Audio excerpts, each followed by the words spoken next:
सृष्टि के प्रादुर्भाव के साथ ही प्रकाश अंधकार, सत्य असत्य और धर्म अधर्म का शाश्वत संघर्ष भी आरंभ हो गया। ये कथा भी ऐसे ही एक संघर्ष की है, जिसमें एक मूल धर्म परंपरा को जन्म दिया। एक दिवस पृथ्वी पर विचरण करते समय महर्षि दुर्वासा को एक दिव्य पुष्प माला प्राप्त हुई। सुवासित माला को देव योग्य जान वे उसे स्वर्गाधिपति इंद्र के पास ले गए। हे सुरपति, ये दुर्लभ माला मैं आपको भेंट करता हूँ। इसे मेरा आशीर्वाद समझकर सहेज कर रखे। परंतु इंद्र महर्षि के आशीष का मान न कर सके और अहंकार के प्रमाद में उन्होंने वो माला ऐरावत के मस्तक पर रख दी। पुष्प गंध से असहज ऐरावत में माला धरती पर गिरी। दम्भी इंद्र, ऐसा घोर अपमान!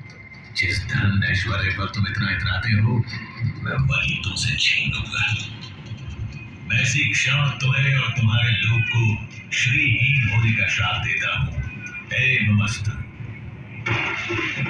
ऋषि श्राप के प्रभाव से देवताओं का वैभव छिन गया। तीनों लोगों में हाहाकार मच गया। देवों की शक्ति क्षीण होते ही दानवों ने देवलोक पर आक्रमण कर दिया। घोर देव असुर संग्राम के पश्चात स्वर्गलोक दानवों के अधीन हो गया। पतित पराजित देवगण त्राहिमाम करते श्री हरि विष्णु की शरण में पहुंचे। प्रभु, तीनों लोगों पर संकट है, हमें इस श्राप से मुक्ति दिलाइए। देवराज, इस संकट का समाधान सागर मंथन है, परंतु मंथन तभी सफल होगा जब देवता और दानव मिलकर प्रयास करेंगे। ये कैसे संभव होगा नाथ?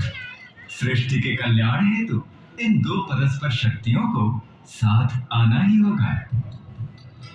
हरि आज्ञा से मंथन आरंभ किया गया। मंदराचल पर्वत को मथाने और नाग वासुकी को नेति बनाकर दानव और देव समुद्र को मथने लगे। मंथन आरंभ होने के कुछ समय बाद ही हर ओर अंधकार छा गया। भीषण ताप से सब झुलसने लगा। हे ईश्वर, ये कैसी विपदा है? ये हलाहल विष था, जिसकी भयंकर गंध और ज्वाला से सब नष्ट होने लगा। और तब जीवों की करुण पुकार सुन पशुपति महादेव प्रकट हुए। यदि इस विष को नियंत्रित नहीं किया गया तो प्रलय सुनिश्चित है, परंतु मैं इसकी एक भी बूंद को इस सृष्टि को छूने नहीं दूंगा। महादेव ने विष को अपने कंठ में धारण कर लिया। इस कारण उनका कंठ नीला हो गया और वे नीलकंठ कहलाए। महादेव की कृपा से हलाहल विष की ज्वाला शांत हो गई और तीनों लोगों में संतुलन स्थापित हुआ।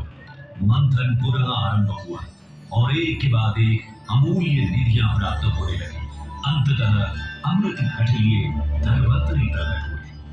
अधीर हो इंद्र ने धनवंतरी से कुंभ छीन लिया, परंतु दानव ये कैसे होने देते?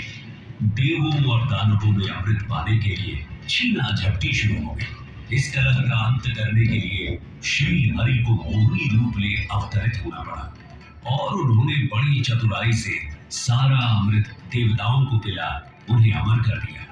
समर्थ हो देवों ने स्वर्ग पर धर्म का राज पुनः स्थापित किया।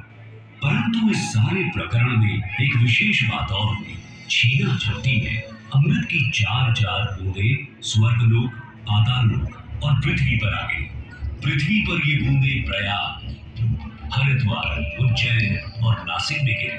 अमृत से पवित्र हुई धरा तीर्थ बन गई। यही कारण है कि इन स्थानों पर हर 12 वर्षों में कुंभ मेले का आयोजन होता है। समय की अनंत धारा में ये परंपरा अनादिकाल से चली आ रही है।